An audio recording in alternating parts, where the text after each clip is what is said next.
Bom, vamos lá.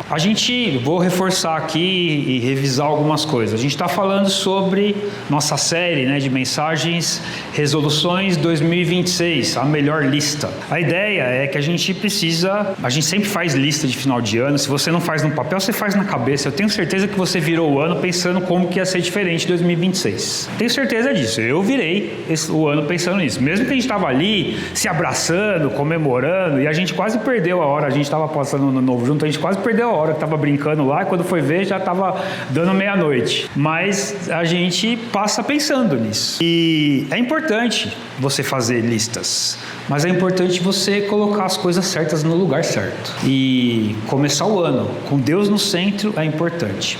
A gente está meditando na oração sacerdotal de Jesus, que está em João 17. Se você quiser deixar aberto aí, a gente vai abrir alguns outros textos, mas se você quiser deixar aberto, João 17.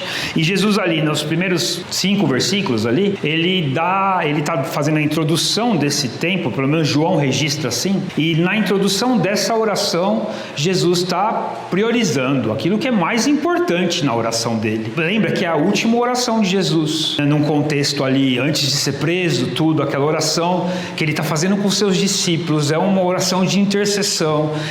A gente já imagina Jesus aflito, Jesus com o coração angustiado, pensando na obra que ele está cumprindo, que ele está fazendo. Então, pensa, é o momento que eu vou clamar a Deus no cumprimento da minha obra. Ele vai falar as coisas mais importantes, ele não vai perder tempo com coisas que não são importantes. E das coisas mais importantes que ele coloca ali, são para nós. E para nós, eu estou falando eu e você, porque ele mesmo fala no texto, no versículo 20, 21, se eu não me engano, ele vai falar, Pai, eu não estou orando só por esses discípulos aqui. O grupo de discípulos que eu estou falando é pelos que ainda vão crer também. Ele fala desse jeito. Então, percebe como ele está falando sobre nós. E ele está falando ele está clamando a Deus aquilo que é mais importante para ele sobre nós. E a primeira coisa que ele coloca é que é importante para esse meu povo, esses meus discípulos, conhecer o Senhor, porque isso é vida eterna. Vida eterna é conhecer a Deus. Eu falei na primeira pregação,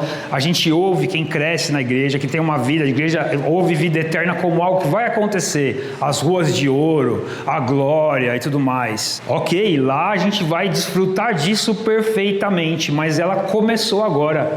E a vida eterna, satisfeito, o coração completo, começa, e na verdade o fundamento disso é conhecer a Deus, viver com Ele. Isso é vida eterna. Isso acontece através de Cristo. Cristo revela o Pai para a gente, e a obra dele é nos fazer conhecer o Pai, é nos fazer ter uma relação com o Pai que estava perdida por causa do pecado. Então a obra de Cristo é essa, e é isso que ele faz. Então isso só é possível através de Cristo. Na última pregação eu falei sobre qual é o problema, o que nos impede de conseguir conhecer Deus de verdade. E a gente focou no orgulho. O orgulho é basicamente eu estar cheio de mim e vazio de Deus. Só que quando eu estou cheio de mim, eu continuo vazio, porque eu não consigo me preencher. Então eu fico inflado, fico sensível, fico atarefado tentando dar manutenção nisso. Eu me esvazio muito rápido, eu vou de muito orgulhoso para uma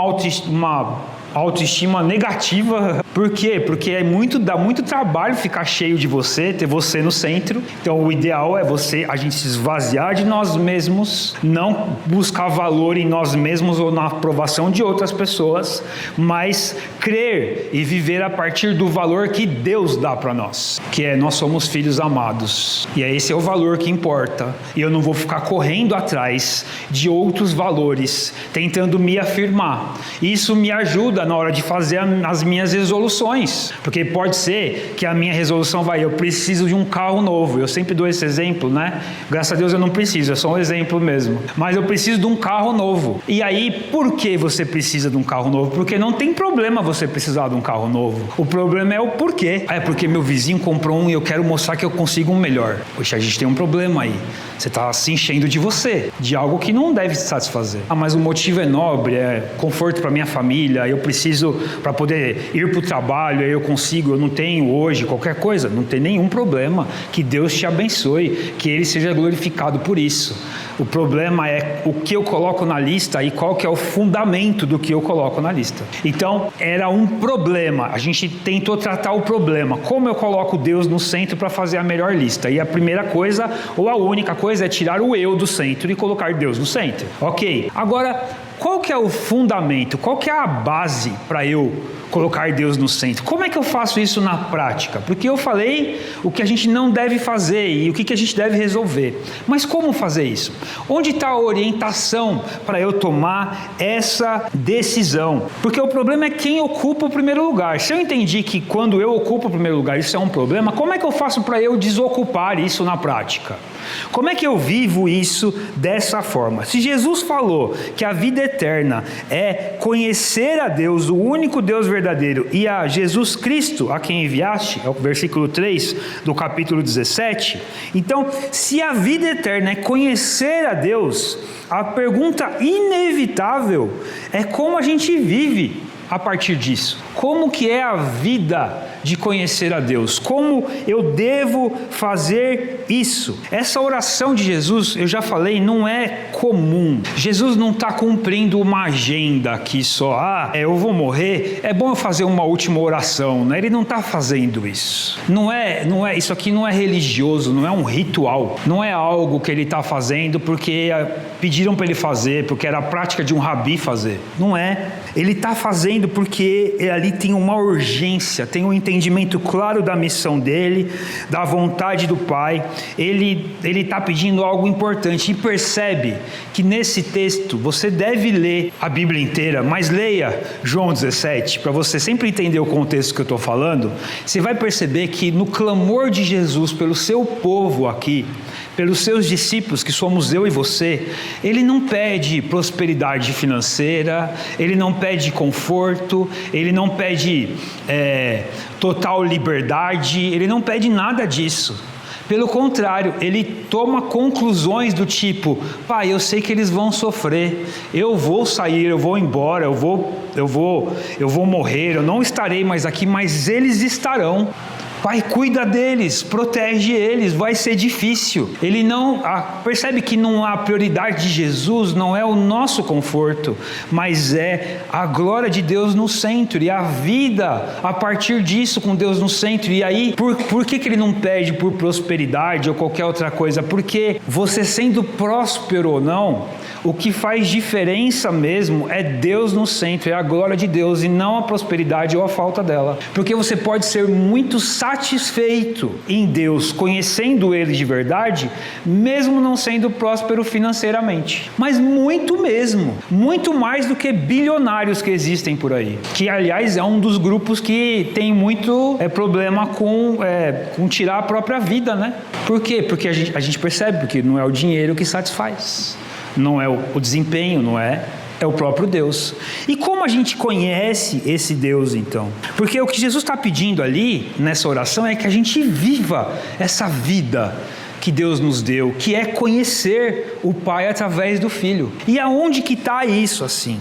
O centro dessa oração, no centro dela, Jesus faz um pedido decisivo.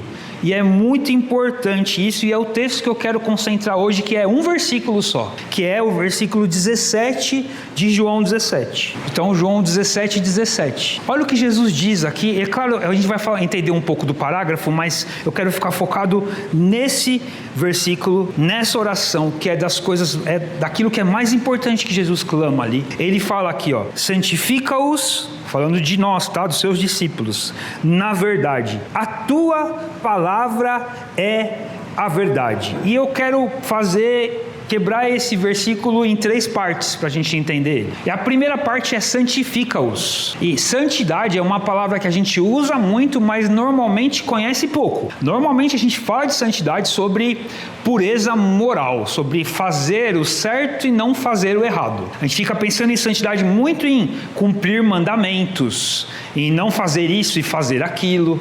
Muitas vezes ainda, dependendo do contexto, mais do que você não faz. Então, você não bebe, você não fuma, você não assiste isso, você não faz aquilo, você não veste essa roupa, você não faz... Tem muitos contextos que é basicamente isso. Outros contextos vão entender que também é isso, mas também é o que você faz. Você ora, você faz devocional, aí coloca isso como padrão de santidade. Todas essas coisas são boas, porque se não fossem boas, Deus não deixava através da palavra dele pra gente. São boas, são orientações boas. É a lei de Deus, muitas vezes, e são princípios eternos que a gente não deve deixar de fazer. Não roubar, por exemplo, não é só pro Antigo Testamento, é pra gente, ok. Mas santidade não se resume a faça ou não faça. A palavra santificar ou santifica-os tem muito mais a ver do que consagre, separe com... Pai, faça com que eles sejam exclusivos do Senhor. Eu sempre repito isso aqui, quando eu aprendi, mudou bastante a minha cabeça. A palavra no hebraico que usa para santidade ou santificar, não vou lembrar ela de cor agora, me perdoem, depois eu mando para vocês, mas é uma palavra, no grego também isso, depois percorreu, era uma palavra que era usada na culinária também. E olha que interessante, quem cozinha aqui sabe o que eu estou falando. Você vai cortar uma verdura lá, algumas folhas, e aí você vai picar essas folhas. Aí você pica aquilo que você vai comer, e aí talvez uma parte do caule, a parte da raiz, você corta e joga fora, certo? E aí você separa aquilo que serve para comer e o restante você deixa em outro lugar. Lá no hebraico e depois no grego também, a palavra santificar também era usada para essa atitude de separar aquilo que eu vou comer e jogar fora aquilo que eu não vou usar. Então é separar algo para um uso exclusivo, algo que eu vou usar. E quando Jesus fala para Deus, Pai, santifica o seu povo, ele não está falando só de nos ajudar a fazer ou não fazer alguma coisa, mas ele está falando, Pai, transforma eles para que eles sejam seus de verdade e para que eles vivam aquilo que o Senhor quer que eles vivam. É muito mais do que só fazer ou não fazer algo. E a Bíblia não é isso, a gente vai chegar nesse ponto. A Bíblia não é um livro de faça ou não faça. A Bíblia é o livro de entenda o que você é para Deus e a vida que Deus quer para você. É isso que a Bíblia é. Às vezes quem está de fora da igreja, e aí é culpa nossa. Nossa, eu digo da igreja como um todo. Olha e fala assim, porque lá você entra, não pode fazer isso, não pode fazer aquilo, mas o evangelho não se resume a faça ou não faça. Isso é importante, eu não sou anti-lei, né? Eu não sou anti, é importante. Reflete aquilo que é principal, que é eu sou criado e eu fui salvo para a glória de Deus. Santifica-os, Jesus falando, Pai, separa o seu povo para o Senhor, para que eles possam viver a vida eterna. Olha o que diz em 1 Coríntios capítulo 6, versículo 19 e 20. 1 Coríntios 6, versículos 19 e 20. Diz assim, acaso não sabem que o corpo de vocês é santuário do Espírito Santo que habita em vocês, que lhe foi dado por Deus, e que vocês não são de si mesmos, vocês foram comprados por alto preço. Portanto, glorifiquem a Deus com o seu próprio corpo. Olha que interessante. Paulo está falando aqui que nós não somos de nós mesmos, nós somos de Deus, porque Ele nos comprou com Jesus, com a morte de Cristo. Portanto, a minha vida não é só faça ou não faça, mas é uma vida que mostra a glória de Deus, a sua misericórdia e a sua vontade. Por isso que ele fala, então, glorifiquem a Deus com a sua vida. Isso também é o santifica-os, ou é santifiquem-se. Vivam em exclusividade para Deus. Uma vida que não sabe a quem pertence, vai tentar organizar suas prioridades por critérios errados. Se eu sei que eu sou do meu Deus, eu vou viver a partir disso e para a glória dele. Eu sou propriedade dele. E o que Jesus pede aqui, Pai, santifica-os, separa eles, consagra eles para o Senhor. É isso que ele está falando. E aí envolve sim santificar, de os purifica, os ajude a tirar da sua vida aquilo que é errado ou certo. Mas a partir dessa consciência de que nós somos dele, nós somos propriedade de Deus. O Joe Owen, um puritano, disse um negócio muito legal. A santificação é a obra do Espírito Santo, por meio do qual o crente é separado para Deus no coração e na vida. Isso é santificação, é a obra de Deus em nós, nos consagrando, nos separando para Deus no coração, porque nos dá um coração novo, santo, puro, capaz de não pecar, e também separando a nossa vida para Deus, o nosso proceder. Então, a gente viu o problema do orgulho, que é eu no centro, eu faço tudo para mim e Deus está de lado, mas quando eu coloco Deus no centro, é a santificação, é o processo de santificação que vai me ajudar a corrigir na minha vida, tirar o eu do centro e colocar Deus. Cada vez mais, um processo que é difícil, eu sei. Não estou falando aqui que eu sou perfeito. Longe disso, aliás. Quem vem no CR sabe. Longe disso. E minha esposa mais ainda. E Deus mais ainda que minha esposa. Não sou perfeito. Mas é um processo que eu devo buscar caminhar. Isso é importante. Santificação, o Thomas Watson falava isso, ele é um puritano também, ele fala assim, santificação é uma bênção maior do que qualquer misericórdia externa, pois prepara a alma para a comunhão com Deus.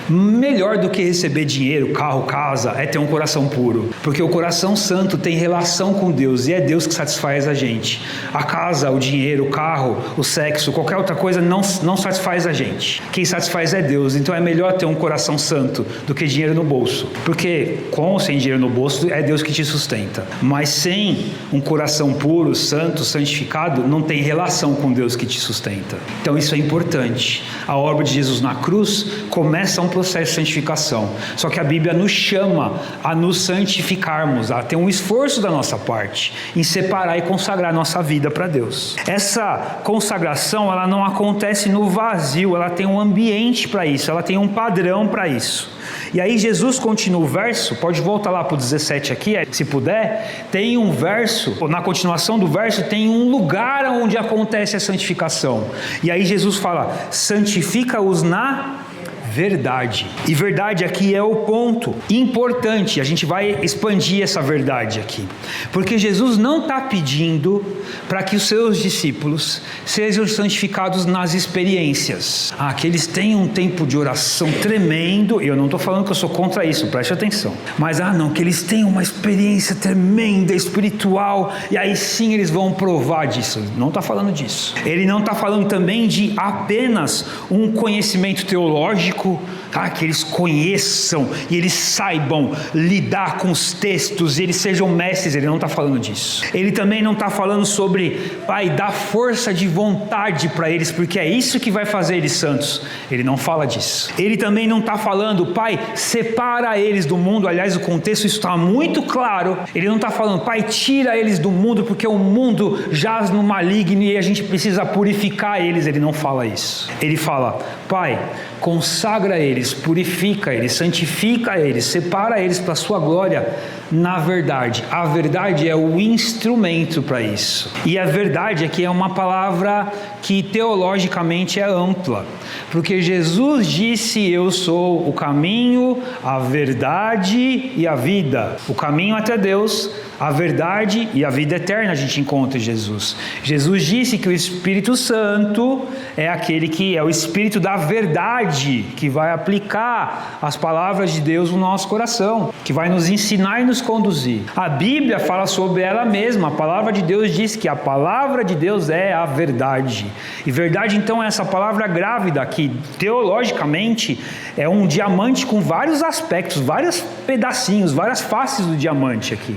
E a gente tem que entender isso. Ele pede que a gente seja santificado na verdade. Salmo 19, versículo 7, coloca para mim na tela aí para o pessoal acompanhar. Salmo 19, 7, é um texto importante, que Salmo 19 é um texto muito bom, porque é um texto que fala sobre a revelação de Deus na natureza e na palavra, né? O versículo 7 começa o texto falando da palavra, e ele fala assim, a lei do Senhor, que é a palavra de Deus, é assim que no Antigo Testamento é assim que ela era nomeada, é perfeita e revigora a alma. Olha aqui, perfeita. Então vontade é perfeita e dá ânimo, restaura. Aí tem um paralelo, o Salmo é feito de paralelos, isso aqui é uma poesia, né? Então o próximo, depois desse ponto aqui, os testemunhos, ele está repetindo o mesmo conceito, e ele fala, os testemunhos do Senhor, quer dizer, a palavra do Senhor, que também é a lei do Senhor, é a mesma coisa, é um sinônimo, são dignos de confiança. Digno de confiança aqui é íntegro, que não tem mentira,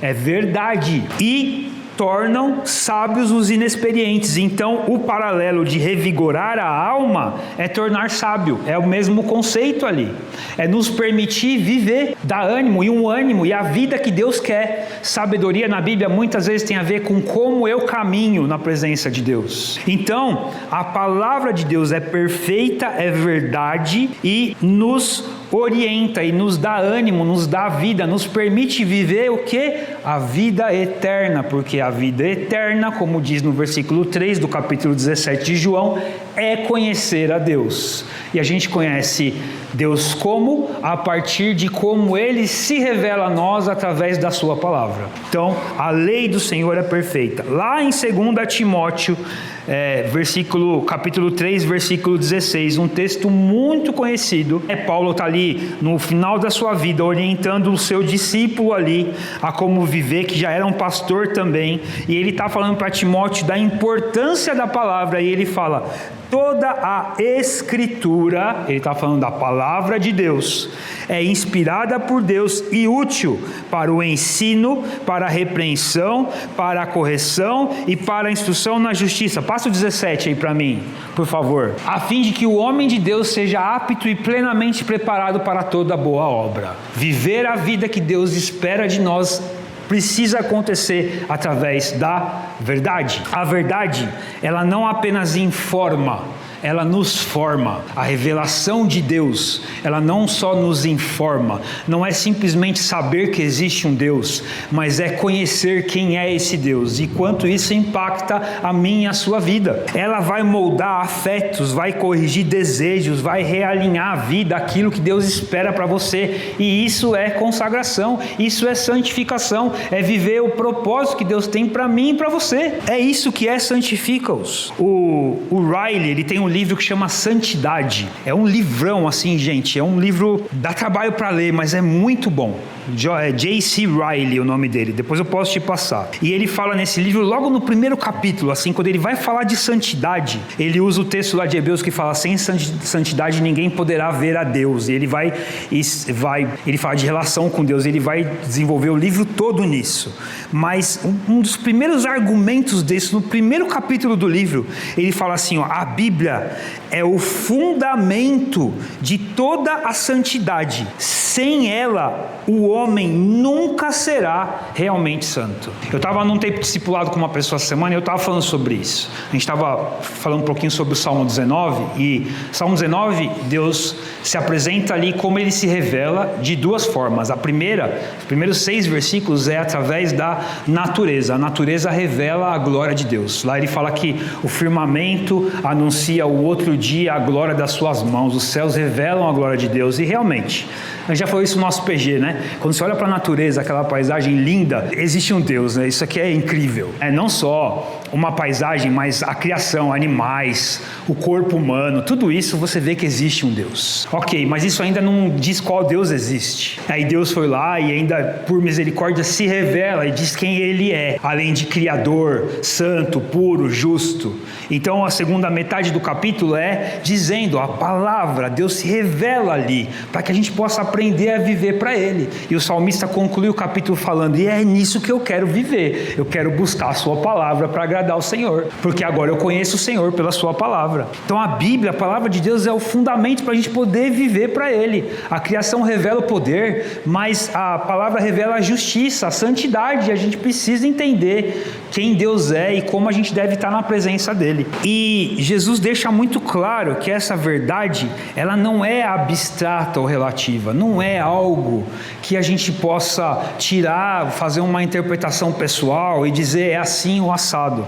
Por quê? Volta no 17 para mim, Eric, por favor. Porque a continuação, quer dizer, a explicação do que é verdade, Jesus fala: a tua palavra é a verdade. E a gente vive hoje num tempo em que existem muitas verdades, com V minúsculo e no plural. Quando você vai falar com alguém, hoje um dos desafios de evangelizar, de falar do evangelho para alguém, é você ouvir, você pensa assim, mas eu penso assim. Como se existisse a sua verdade e a minha verdade. Como se a verdade verdade sobre Deus não fosse absoluta. Só que se a verdade sobre Deus não é absoluta, o nosso Deus não é um Deus confiável. Se a verdade sobre Deus não for absoluta, sem mentira, sem erro, sem variação, o nosso Deus não é confiável. Só que o nosso Deus é confiável, porque a verdade sobre Ele é absoluta. Não muda. Ele é o mesmo Deus sempre. Ele não muda de ideia. Ele não é homem para mentir, para ter variação naquilo que Ele fala. Ele fala e mantém o que Ele fala, e faz o que Ele fala, e garante o que Ele fala, porque Ele é Deus. E isso é um ponto importante. Jesus não fala que a palavra contém a verdade sobre Deus,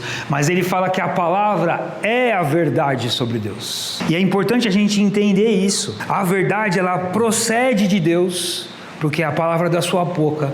Ela revela a Deus, porque é assim que a gente conhece a Deus, e ela expressa a vontade de Deus, porque é assim que Ele diz para nós o que a gente deve fazer. A palavra é a verdade, e ser consagrado, viver a vida eterna para a glória de Deus, é viver pela palavra. E então, se eu falei que há um problema, o nosso orgulho nos impede de colocar Deus no centro, o como colocar Deus no centro é nos submetermos à palavra de Deus, ao entendimento daquilo que Deus diz, e é o que Deus diz, não é o que o pastor Lucas diz, ou outro pastor do YouTube que você assiste, ou outro pastor do Instagram que você viu o vídeo. Esquece, não é o pastor Lucas ou qualquer outro homem, é a palavra de Deus. Lá em Atos 17 diz que os de Bereia eram nobres, porque quando os apóstolos falavam, eles iam lá e conferiam. Os apóstolos. A gente aqui está muito longe de ser apóstolo, então confere muito mais do que eu falo, por favor, porque é isso, é a palavra de Deus que tem autoridade, não o pastor XY que diz alguma coisa. Esquece, esses homens são falhos. Faz 2 semanas eu revi uma notícia, Philip Yancey, um grande escritor cristão, um homem de Deus, livros muito bons mesmo, influencia gerações desde os anos 80 aí. Recentemente confessou para a mulher dele, para a igreja, que durante anos ele estava traindo a esposa dele. 8 anos traindo a esposa dele com uma pessoa da igreja, casada também. Falho, pecador. Eu não sou imune a isso, e nem vocês. Quem tem autoridade é a palavra de Deus, porque ela é a verdade e é absoluta. Isso que é importante. É ela que deve te guiar, é nela que você deve meditar. Não é no que eu falo, é no que diz a palavra de Deus. Eu me esforço e eu trabalho para que eu revele, que eu exponha a revelação de Deus, mas eu sou falho. Vamos orar para que o Espírito Santo sempre fale através de mim aquilo que, mim ou qualquer outro que seja aqui, o Rogério, ou qualquer outro que seja aqui, que Deus use, o Espírito Santo use a palavra dele, mas nós somos falhos, não confie na gente, confie na palavra de Deus. Isso é importante. Números 23:19, um texto que eu disse aqui, diz assim: Deus não é homem para que minta, nem filho de homem para que se arrependa. Acaso ele fala e deixa de agir? Acaso promete e deixa de cumprir? Deus não faz assim. Deus não é assim. Salmo 119, 160. É um salmo bom para você ler, hein? Você vai ficar uns 2 dias lendo, porque tem, tá vendo? 160 versículos. É o maior salmo, o maior capítulo da Bíblia. Diz assim, a verdade é a essência da tua palavra. A verdade é a essência da sua palavra. E todas as suas justas ordenanças são eternas. Elas não têm fim. Elas existem, elas são a verdade. Elas não têm começo e nem fim. Hebreus 4:12, um texto que a gente conhece: pois a palavra de Deus é viva e eficaz, e mais afiada que qualquer espada de 2 gumes. Ela penetra até o ponto de dividir alma e espírito, juntas e medulas, e julga os pensamentos e intenções do coração. Por que ela pode julgar? Porque ela é verdade absoluta, ela define o que é certo ou errado, e ela pode ser usada para o julgamento. E na verdade o Espírito Santo usa a palavra de Deus para julgar o nosso coração, para nos ajudar a lidar com as coisas. Aliás, o dia que você entregou o seu coração para Jesus, foi porque você entendeu a palavra de Deus. Foi o Espírito Santo te explicando a palavra de Deus. A Bíblia diz que é o Espírito Santo que nos convence do pecado, da verdade e da justiça. E como é que ele faz isso? Com a palavra revelada de Deus. É a Bíblia que foi o instrumento usado nas mãos de Deus para transformar o seu coração. Não foi a pregação de alguém, não foi uma música, foi a Bíblia. Porque tudo que você entendeu sobre Deus e sobre a obra de Cristo está revelado na Bíblia. Tudo que a gente fala aqui, que a gente canta, está revelado na palavra, ou devia estar. Se a gente está falando alguma coisa sobre Deus que não está revelado na palavra, é mentira. E é isso que é importante. Calvino diz que a palavra de Deus é o instrumento pelo qual o Senhor distribui ao crente a graça da santificação. Então é através da palavra que a gente desfruta da graça de ter um coração santificado e separado para Deus. Porque ela é útil para isso, como a gente viu no texto de Hebreus. E ela é a verdade perfeita.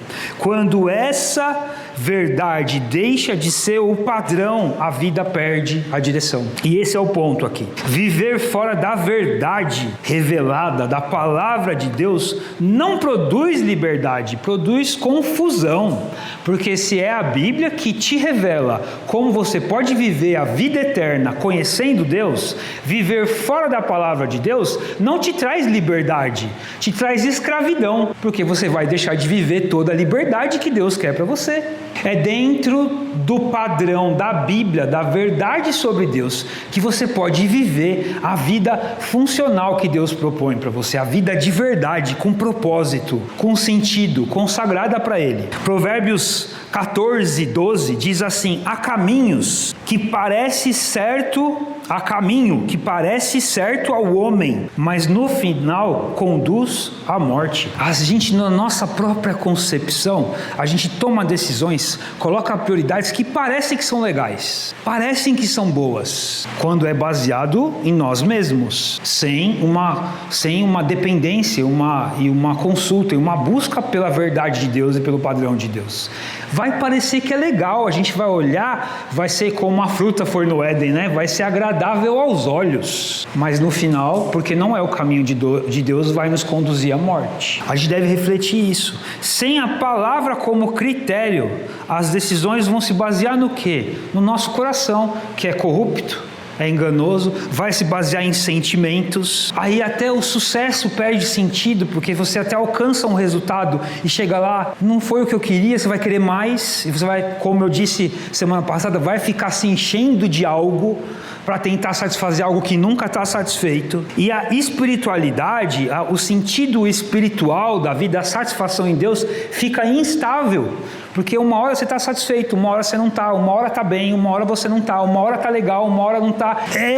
Viver nesse caos é cansativo. É tentar toda hora no seu próprio esforço, na sua própria vontade, no seu próprio conhecimento, no seu próprio entendimento, dar sentido para coisas que você não consegue. Porque nós somos pequenos demais e fracos demais e frágeis demais e incapazes de dar sentido para a nossa vida fora de Deus. Não tem como. Agostinho tem uma frase muito conhecida, muito famosa, das principais das suas confissões, talvez a mais conhecida, que ele fala assim: fizeste-nos para ti, e o nosso coração está inquieto enquanto não descansar em ti. Enquanto eu não estou em Deus, e eu estou em Deus através do conhecimento dele, da palavra dele, eu fico com o coração inquieto, coração desesperado, nunca estou satisfeito. Mas tudo isso, e viver essa palavra, ou viver essa verdade, é possível sim, mas só é possível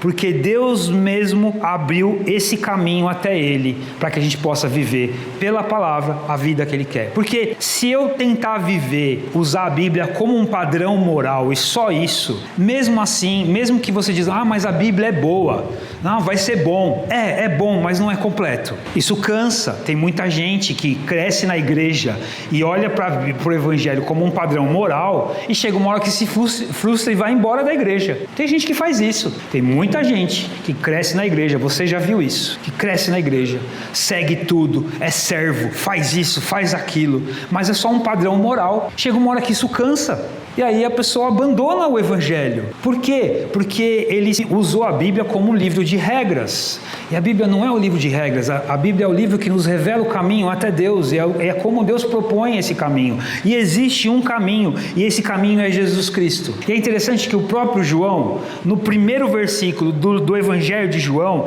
ele nos esclarece como Jesus é esse caminho.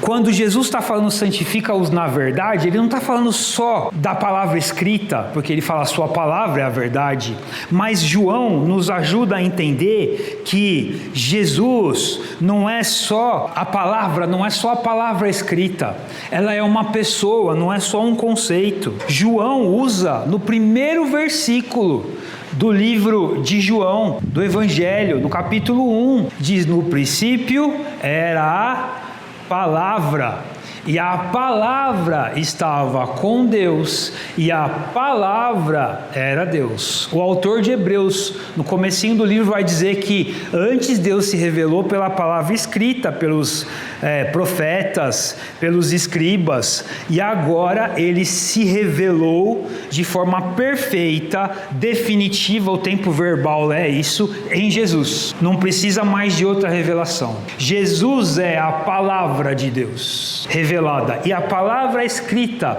ela aponta para Jesus. É interessante que quando Jesus ressuscita e os seus discípulos, dois de seus discípulos estão descendo de Jerusalém para Emaús, e Jesus se encontra com eles, e aí eles estão tristes, o texto fala que eles estão cabisbaixos. Aí Jesus pergunta, eles não tinham reconhecido Jesus ainda, foi uma obra do Espírito Santo isso, eles não reconheceram que era Jesus, e aí Jesus pergunta, mas por que vocês estão com essa cara, vocês estão cabisbaixos aí, tudo. Eles falam, você não sabe? Jesus morreu, mataram ele. Aí o texto fala que ele, a partir dali, usou toda a Bíblia, a palavra de Deus, e lá eles só tinham a Bíblia, o que a gente chama de Bíblia judaica, né, que é o Antigo Testamento, eles só tinham aquilo ainda, e aí ele pega todo o texto do Antigo Testamento, é isso que diz lá, e explica e revela ele mesmo a partir de todo o texto. Então quer dizer que Jesus pegou números. Já leu Números? Toda vez que você vai fazer um plano de leitura, eu tenho certeza que você empaca em números, porque dá trabalho mesmo. Aí é 10 mil dessa tribo, 5 mil da outra, aí é a tribo do fulano, que é filho do ciclano, dá um trabalhão isso aí mesmo. Mas significa que Jesus pegou números e explicou para eles onde eu estou aqui, ó. É isso que aconteceu, porque toda a palavra ela aponta para Jesus. A cruz é o centro do plano de redenção, e a Bíblia revela o plano de redenção. Então, desde Gênesis até Apocalipse, ele aponta para um evento só, a cruz, que é Jesus. E isso é importante, esse entendimento. Por que João então usa Jesus é a palavra? Porque os gregos criam que a palavra era um conceito ou uma força que dava sentido para as coisas. É isso que os gregos criam. Os judeus criam que a palavra era a força de ação de Deus, era o verbo de Deus quando Deus agia. Por exemplo, no Salmo 33, nem precisa abrir, aí eu vou ler aqui: mediante a palavra do Senhor foram feitos os céus, os corpos celestes, pelo sopro da sua boca. Dabar Yavé, a palavra de Deus para um judeu é a ação de Deus, é como Deus faz as coisas. Quando João usa, no princípio era a palavra, ele pega o grego e fala, isso que você fala que dá sentido para as coisas é Jesus. Quando ele usa, no princípio era a palavra, ele pega o judeu e fala, isso que você fala que a ação de Deus em criar as coisas é o próprio Cristo. Então a palavra, quando Jesus fala, santifica-os na verdade, a sua palavra é a verdade, Jesus fala, Pai, faça com que eles através da sua palavra vivam em mim e através de mim, porque Ele é a palavra. Ele é o Deus revelado perfeitamente, e a sua Bíblia revela Cristo. Não é um livro de faz, não faz, é o livro para você conhecer Jesus, e através do conhecimento de Cristo, conhecer a Deus. A palavra, ela não é algo abstrato, ela é o próprio Deus revelado em Jesus. Jesus não é um intermediário, a palavra não é um acessório, ela é o próprio Deus revelado, e é nisso que Deus quer que você você ande, porque é assim que você vai desfrutar da vida dele. Deus não é conhecido se não for através de Cristo. Isso é uma afirmação de Calvino que é verdade, a Bíblia já nos ensina isso. Conhecer a Deus fora de Cristo não é possível, vida eterna só existe em Deus e a nossa relação com Deus só é possível em Cristo. Outra coisa importante é que a palavra é uma pessoa que você pode se relacionar com ela, que é Jesus Cristo. A Bíblia diz que o verbo se fez carne, João 1,14, a continuação do texto, aquele que é a palavra tornou-se carne e viveu entre nós e vimos a sua glória como do unigênito vindo do Pai, cheio de graça e de verdade. Jesus é a palavra, é o próprio Deus revelado. A palavra revela Deus. E como então ter relação com Deus? Como então viver a vida eterna? Como então ter a melhor lista de resoluções para o ano, para que ali eu consiga definir o que é importante e o que não é, a partir da minha relação com Deus em Jesus, revelada na palavra. Não tem outro lugar. Se a Bíblia não tiver na sua lista de prioridades esse ano, desculpa, vai ser difícil você conseguir ter um 2026 que seja satisfatório na presença de Deus. Você vai repetir o ciclo de terminar o ano frustrado com aquilo que você não conseguiu fazer. A palavra de Deus tem que ser a parte mais importante ali. Santificação, então, é conformidade, é estarmos conformados a esse padrão que é Jesus e a vida que Cristo propõe. Essa é a verdade.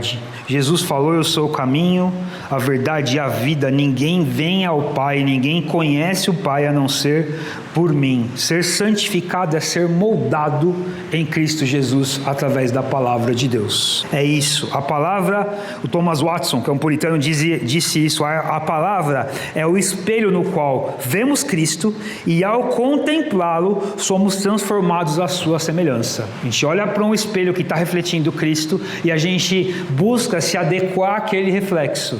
A palavra é isso. É a revelação de quem é Cristo Jesus. Então, diante disso, a nossa lista de resoluções precisa ser revista. Deus no centro, através da palavra, que é o Cristo revelado. Isso tem que ser revisto. Se a melhor de listas de resoluções começa com Deus no centro, então viver da palavra esse ano para você não pode ser algo secundário, tem que ser um hábito, tem que fazer parte da sua vida. Se colocar Deus no centro é a coisa mais importante, então a Bíblia, a palavra de Deus, tem que ser o critério que vai organizar a sua vida, porque é na palavra de Deus, através de Cristo, que a gente tem relação real com Deus, porque é ali que a gente vai ser separado para o propósito que Deus tem para a nossa vida. A palavra então deve ser o filtro da sua lista. Eu estou atrasado 3 minutos, eu vou esticar um pouquinho mais. Tenha paciência comigo. Eu vou apanhar em casa depois, mas tudo bem. Mas tenha paciência comigo. A palavra então, é sério, eu estou atrasado mesmo e está errado, tá? Não é só brincadeira não. A palavra então, ela precisa ser o filtro da minha lista. Você pode fazer uma lista de resoluções, eu vou repetir isso todas as vezes que eu pregar. Faça, se organize, mas a palavra de Deus tem que ser o filtro. Por quê? Porque é assim que eu vivo o propósito de Deus para mim, é assim que eu sou santificado. E isso é importante. Então, antes de executar, de listar coisas, a gente precisa submeter elas a Deus. E a palavra de Deus. Salmo 143:10, o salmista diz assim: ensina-me a fazer a sua vontade, pois tu és o meu Deus, que o teu bondoso espírito me conduza por terreno plano. Olha que importante isso. A gente precisa então submeter as nossas vontades, os nossos desejos a Deus. O que não nasce da vontade de Deus precisa ser revisto. E onde que eu conheço a vontade de Deus? Na palavra. Não é por sentimento, não é por sensações, não é por emoções, é pela palavra de Deus, já está claro lá. A gente precisa ter relação com isso. O que compete, o que está competindo com Deus no centro da sua vida vai precisar ser removido, e a palavra de Deus vai te mostrar isso. Então, por isso que é importante. A palavra para você esse ano precisa ser o centro da rotina. Isso é importante. Ter relação com a Bíblia. Só quando você vem aqui ver alguém falar por 40 minutos, 50, 1 hora, é triste. Não, tem que fazer parte da sua rotina. Mas eu não tenho costume costume de ler, eu nunca li, reflita, medite em um versículo por dia. Começa assim. Daqui a pouco você está lendo a Bíblia inteira. Eu sei de um monte de testemunho para isso. Você não tenho tempo agora de contar, mas tem. Começa com um versículo, mas pega aquele versículo, lê, faz 2 perguntas básicas. O que Deus falou sobre ele aqui e o que ele falou para mim sobre ele. O que eu tenho que mudar na minha vida a respeito de Deus? Ou o que eu tenho que ser grato a respeito de Deus aqui? Duas perguntas para um versículo, você vai ver que vai mudar o seu dia. Tem que virar rotina. A Bíblia não pode ser quando sobra tempo, a Bíblia tem que ser a prioridade do seu tempo. Eu vou ver se hoje eu leio a Bíblia. Não, então separa, não faz eu vou ver, já vê agora. Eu vou separar meia hora para ler a Bíblia. E busque conhecer a palavra de Deus. Olha o que o Salmo 1 diz: como é feliz aquele que não segue o conselho dos ímpios, não imita a conduta dos pecadores. Salmo 1, versículo 1. Nem se assenta na roda dos zombadores. Ao contrário, a sua satisfação está na lei do Senhor e nela medita dia e noite. Não é, eu vou ler os 5 capítulos que tem no plano de leitura aqui, li e tá bom, passou, acabou, já fiz a minha tarefa do dia. Não, faça isso também. Tenha contato com a Bíblia, mas reflita, medite na Bíblia. É a palavra de Deus, não é um livro. Se você lê ela como um livro, aí não faz diferença. Você pode ler Harry Potter e também ler a Bíblia, não vai fazer diferença. Se ela for só um livro, não. Você tem que olhar para ela como a palavra de Deus e meditar naquilo. Não tem a ver com quantidade, tem a ver com valor, com centralidade. O quanto é importante para você. A quantidade vai ser reflexo disso. A palavra é o seu caminho de obediência. Santificação não é sentimento, é uma resposta à graça de Deus. Jesus fala em João 14, se vocês me amam, vocês obedecem aos meus mandamentos. Então Deus, Ele forma um coração no caminho da obediência, simples e diária. E essa obediência passa pela palavra de Deus, porque ali é o padrão que Deus tem para nós. E a palavra também, ela faz parte de uma vida compartilhada. A palavra de Deus não impacta você só como indivíduo, mas ela impacta suas relações. A verdade nos santifica para viver no reino. E o reino é coletivo, é feito de pessoas. E é através da Bíblia que as nossas relações acontecem. Paulo fala em Colossenses 3,16: habite ricamente em vocês a palavra de Cristo. Aí você pode colocar 2 pontos aí na sua Bíblia, porque depois ali no NVI tem ponto e vírgula, mas 2 pontos também não tem problema. Ele vai explicar como que isso acontece. Como que isso acontece? A Bíblia, a palavra habitar ricamente em nós. Ensinem e aconselhem-se uns aos outros com toda a sabedoria. E cantem, também faz parte disso coletivamente, hinos e cânticos espirituais, com gratidão a Deus em seu coração.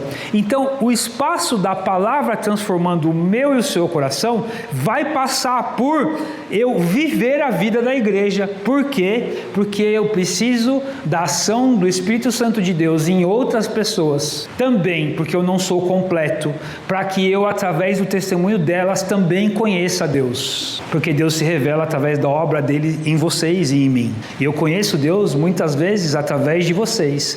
E eu leio a palavra muitas vezes através do testemunho de vocês. E isso acontece com vocês também. A palavra, então, ela é vivida e não apenas estudada. Isso é importante. A vida eterna é conhecer a Deus. Conhecer a Deus é andar com Ele. Andar com Ele exige santificação. Santificação acontece pela palavra. E tudo isso só é possível em Cristo, porque Ele é a palavra revelada. Então, que o seu 2026, que você não organize a sua vida apenas para funcionar melhor, mas que você organize a sua vida para viver diante de Deus, com a palavra dele e através da palavra dele governando tudo. E aí você vai ter a melhor lista de resoluções que você pode ter num ano. Por quê? Porque ela é baseada na verdade. E é a verdade que te permite viver para a glória de Deus. Amém?